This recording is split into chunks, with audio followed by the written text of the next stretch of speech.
یہ best machinery Lahore کی اگر اس پلازے کو نہیں بچا سکی تو اس سے ان کا پول کھل گیا ہے کہ ان کے پاس کچھ بھی نہیں ہے۔ ڈاکٹر رضوان صاحب کا بیان انتہائی ناقص تھا، انہوں نے غلط بیان دیا کہ رات کی سلگتی ہوئی آگ تھی۔ یہ آگ صبح کے ٹائم ہی لگی تھی، یہ خود قابو نہ پا سکے، سارا ملبہ ہماری یونین پہ انہوں نے ڈال دیا۔ ابھی تک کسی بھی گورنمنٹ ادارے کی طرف سے کوئی سالڈ قسم کا ہمیں ٹھنڈی ہوا کا جھونکا نہیں آیا۔ ان کی میں آنیاں جانیاں دیکھ رہا ہوں بس ان کی، تو ادھر گزر ہے تیز تیز اپنے ساتھ سیکورٹی اہلکار لے، کوئی ادھر گزر ہے، وہ بھائی تاجر سے تو پوچھو۔ السلام علیکم ناظرین، نیا پاکستان نیشنل ٹی وی کی جانب سے میں ہوں آپ کا ہوسٹ شیخ مسعود۔ جعفر صاحب، آپ کی شاپ بھی اس واقعے میں تقریباً جل چکی ہے، اور آپ مجھے یہ بتائیں کہ آپ کی شاپ کون سے فلور پہ تھی؟ جی سیکنڈ فلور پہ میری دکان تھی، اور سیکنڈ فلور سے ہی آغاز ہوا آگ کا، جو بھڑکتی بھڑکتی چوتھے فلور پہ چلی گئی۔ تو ادھر سے یہ ہے کہ آپ نے ابھی اپنے انٹرو میں کہا کہ آئی ٹی لاہور کا کوئی ایسا گھر مجھے بتا دیں جہاں پہ فیس سینٹر کے بغیر جس کا گزارا ہو۔ لاہور پاکستان کا کوئی ادارہ ایسا بتا دیں، پاک فوج دیکھ لیں، پولیس دیکھ لیں، سیکورٹی ادارے دیکھ لیں، سب کا سامان ادھر سے جاتا ہے۔ تو ابھی آپ دیکھ سکتے ہیں کہ ہم کل کے بادشاہ آج فٹ پاتھ پہ بیٹھے ہوئے ہیں، گرین بیلٹ پہ بیٹھے ہیں، تو دلی دکھ ہوتا ہے اس کو دیکھ کے ہم افسوس کا اظہار کر رہے ہیں۔ تو بس ہماری حکومتی اداروں سے یہی ریکویسٹ ہے کہ ایک تو غلطی آپ نے کر دی، جو آپ کی جو فائر بریگیڈ سسٹم ہے یہ انتہائی ناقص ہے۔ آپ یقین کیجئے گا، ایک گلی میں آگ بھڑکی تھی اور ایک دو فائر بریگیڈ آئی ہے، دوبارہ پانی بھرنے کے جو پاز آ رہا تھا وہ 15 سے 20 منٹ کا تھا، پھر دوبارہ آگ بھڑک جاتی تھی۔ ایک گلی کی آگ ختم کرتے تھے تو دوسری گلی میں پھر بھڑک کرتی تھی۔ جب کوریڈورز میں ساری دکانیں ہیں، اور جہاں پہ LED وغیرہ لیکوڈ ڈسپلے والی LED ہوتی ہیں، موبائل ہوتے ہیں، آپ کو پتہ ہے LED اسکرین ہوتی ہے، اس میں جو مادہ ہوتا ہے، لیکوڈ ہوتا ہے، وہ آگ کو پکڑتا ہے۔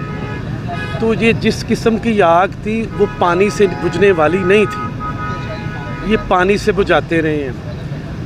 اگر پورے لاہور کی بیسٹ مشینری بحریہ ٹاؤن سے آئی، پاک فوج نے ہمارا ساتھ دیا، رینجر نے ساتھ دیا، یہ بیسٹ مشینری لاہور کی اگر اس پلازے کو نہیں بچا سکی تو اس سے ان کا پول کھل گیا ہے کہ ان کے پاس کچھ بھی نہیں ہے۔ اور وہ ڈاکٹر رضوان صاحب کا بیان انتہائی ناقص تھا، انہوں نے غلط بیان دیا کہ رات کی سلگتی ہوئی آگ تھی۔ ادھر میں انفارمیشن سیکٹری ہوں، فیس سینٹر کا چھوٹا سا تاجر بھی ہوں۔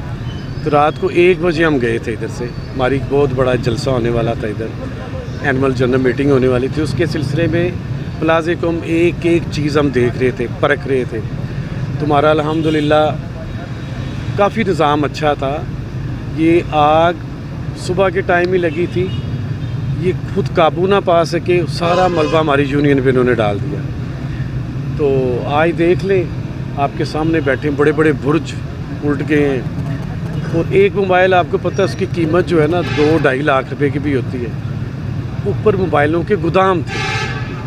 آپ اندازہ کر لیں کہ ادھر کروڑوں کا نہیں اربوں کا نقصان ہوا ہے، اور بہت مجھے رحم آیا، ترس آیا، اپنے آپ پہ ہم خود یہ پٹیبل سچویشن میں ہم بیٹھے ہوئے ہیں۔ لیکن میں نے جب لوگوں کو دیکھا، مجھے بتایا کہ شاہ صاحب دیکھیں وہ میری دکان بھی چل رہی ہے اور سامان بھی جا رہا ہے، یہ میری دکان ہے۔ کروڑوں روپے کی، اربوں روپے کی لوگوں کی پراپرٹی تباہ ہو گئی ہے۔ ابھی تک کسی بھی گورنمنٹ ادارے کی طرف سے کوئی سالڈ قسم کا ہمیں ٹھنڈی ہوا کا جھونکا نہیں آیا۔ دیکھیے ادھر ہم نے اپنی عمر بتائی ہے، پوری عمر بتائی ہے ہم نے۔ پلازا ہمارا اصلی گھر ہے، گھر تو ہم صرف سونے جاتے ہیں، جو ہمارا گھر بیوی بچوں والوں تو ایک قسم کا ہوٹل ہے ہمارے لیے، ادھر ہم رہائش پذیر ہیں، صرف سونے کے لیے جاتے ہیں۔ سر، آپ کا کتنا لاس ہوا اس جگہ پہ؟ ہمارا کم از کم تقریباً 18 سے 20 لاکھ کے درمیان میں ہوا۔ آگ تو لگی، آگ نے بیڑا گرک کر دیا پلازے کا، سارا خراب ہو گیا کام۔ آگ کے بعد جو پانی نے نقصان دیا نا، وہ مرحل میں آگ سے زیادہ پانی کا نقصان تھا۔ بیسیکلی پانی جہاں سے آگ سے چیزیں بچیں گوداموں میں، تو ادھر پانی نے ستیہ ناش وہاں پہ کر دیا سارا۔ اچھا، ایک بات سر میں آپ سے معذرت چاہتا ہوں، ایک چھوٹی سی بات آپ سے اور میں کرنا چاہوں گا کہ مجھے سننے میں آ رہا ہے کہ فیس سینٹر کے جو ساتھ والا پلازا ہے،